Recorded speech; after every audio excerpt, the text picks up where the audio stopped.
నశించాలి విదర్భ దౌర్జన్యం నశించాలి నశించాలి నశించాలి చెప్పండి పాయింట్ లో అసెంబ్లీలో ఇప్పటివరకు జరిగిందంతా కూడా మీడియాలో పునరావృతం అవుతుంది. మీడియా పాయింట్ లో మాట్లాడడానికి టీడీపీ ఎమ్మెల్యేలు అలాగే వైసీపీ ఎమ్మెల్యేలు ఒకేసారి రావడంతో ఇక్కడ ఇద్దరి మధ్య వాదోపవాదాలు తోపులాటలు పెరిగాయి. మేము మాది కరెక్ట్ అంటే చెప్పుకునే ప్రయత్నంలో వైసీపీ ఎమ్మెల్యేలు ఎక్కువ మంది మీడియా పాయింట్ చేరుకోవడం, అదే సమయంలో టీడీపీ ఎమ్మెల్యేలు కూడా ఇక్కడ చేరుకోవడంతో గందరగోళ పరిస్థితి ఏర్పడింది. గతంలో ఎప్పుడు కూడా ఇలాంటి జరగలేదు. ఈ వాద ప్రతివాదాలు ఏదైతే ఉన్నాయో తారాస్థాయికి చేరుకోవడంతో ఒక దశలో రెండు పక్షాల వాళ్ళు చూసుకోవడం ఇక్కడ కనిపిస్తా ఉంది. ఈ రెండు పక్షాలు కూడా ఒకరినొకరు చూసుకుంటూ ముందుగాడితో పోలీసులందరూ కూడా రంగప్రవేశం చేసి ఇద్దరిని పంపించే ప్రయత్నం చేస్తా ఉన్నారు. ఈ సభ తిరిగి ప్రారంభమైన తర్వాత కూడా ఇలాంటి సన్నివేశాలు సభలో జరిగే అవకాశం ఉంది. ఎందుకంటే ఈ రోజు అసెంబ్లీ సమావేశాలకి చివరి రోజు కావటం, ఈ రోజు అసెంబ్లీ సమావేశాలు ముగిసిపోతుంటే తమ నిరసన వ్యక్తం చేయడానికి వైసీపీ రకరకాల మార్గాలను ఎంచుకుంటా ఉంది. కొద్దిసేపట్లో అసెంబ్లీ ప్రాంగణంలో ఉన్న గాంధీ విగ్రహం దగ్గర ధర్నా చేయాలనే ఆలోచనలో కూడా వైసీపీ ఉంది.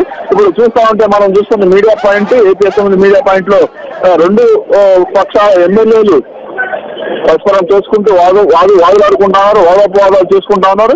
ఎవరు కూడా వెనక్కి తగ్గని పరిస్థితి ఏర్పడింది. అసెంబ్లీ లోపల మార్షల్స్ ఉండి వీళ్ళని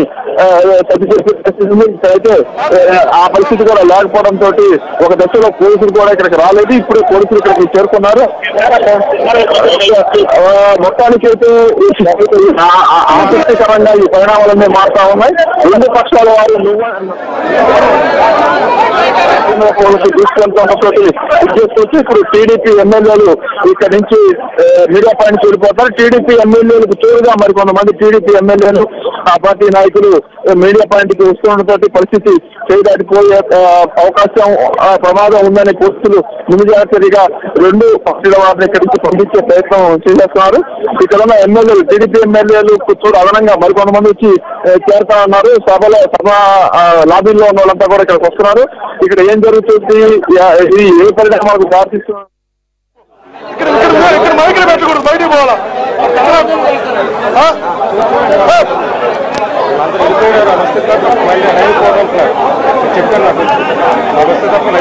మైకులు పెట్టు, మీడియా పాయింట్లో పెట్టకూడదు. ఏంటది ఇప్పుడు పాత్రికా మిత్రులారా, మేము ఒకటే అడుగుతున్నాం.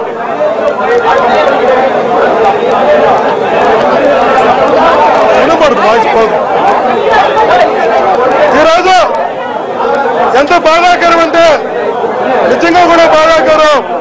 అసెంబ్లీలో ఎట్లాగో వైఎస్ఆర్ కాంగ్రెస్ పార్టీ గొంతు నొక్కేస్తున్నారు, ప్రతిపక్ష నాయకుడిని మాట్లాడకుండా చేస్తున్నారు, ప్రతిపక్ష నాయకుడిని ప్రజలకు తరపున జరుగుతున్న అన్యాయాన్ని ప్రస్తావించకుండా చేస్తున్నారు. మీడియా పాయింట్ లో ఒక రూల్ ఉంది, ఒక రెగ్యులేషన్ ఉంది. మీడియా పాయింట్ లో ఒక వ్యక్తి మాట్లాడుతున్నప్పుడు మాట్లాడిన తర్వాత ఇంకొక వ్యక్తిని పిలవాలి. ఒక వ్యక్తి మాట్లాడి బయటికి వెళ్ళిపోయిన తర్వాత ఇక్కడ ఎవరైనా మాట్లాడడం ఆనవాయితీ. ఒకవేళ ఒక వ్యక్తిని మాట్లాడుతూ ఉంటే ఆ పక్కన ప్రెస్ మీట్ పెట్టడం ఆనవాయితీ కాదు. వీళ్ళు దౌర్జన్యం చేస్తున్నారు. కనీసం మీడియా పాయింట్ లో కూడా ప్రజల తరఫున మాట్లాడకుండా చేస్తున్నారు. వాళ్ళు చెప్తున్నారు ఇప్పుడు మీడియా పాయింట్ క్లోజ్ చేయాలంట. అంటే అసలు మాట్లాడిన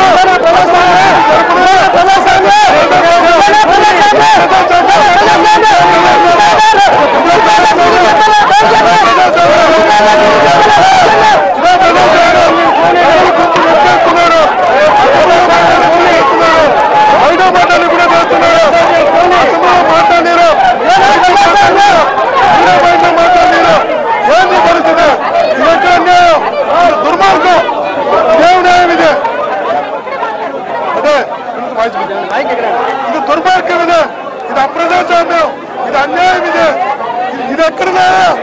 ఇదేం పనిదే? ఇదేం పనిదే? ఇదేం పనిదే? ఇదేం పనిదే? ఇదేం పనిదే? మీడియా పాయింట్ లో కూడా ప్రజల తరఫున మాట్లాడే అవకాశం కూడా, మీడియా పాయింట్ లో కూడా మాట్లాడుకొని కూడా ఇదేంటిదే? ఇదేంటిదే? ఇది ఎక్కడ అన్యాయం?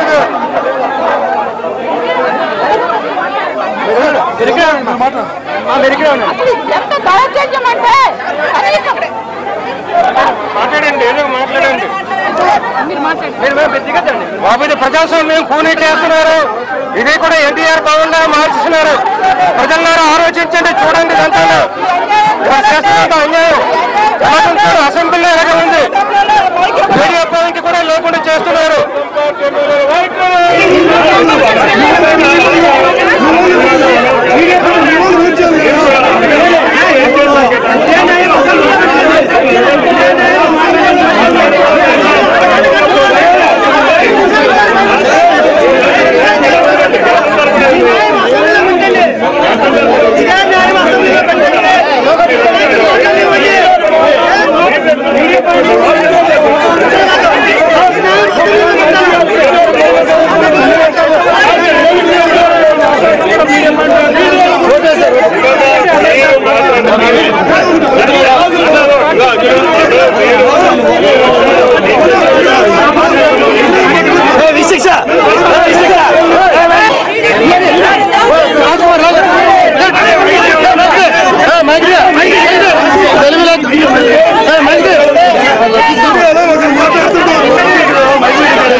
ఏపీ అసెంబ్లీ లోపలే కాదు బయట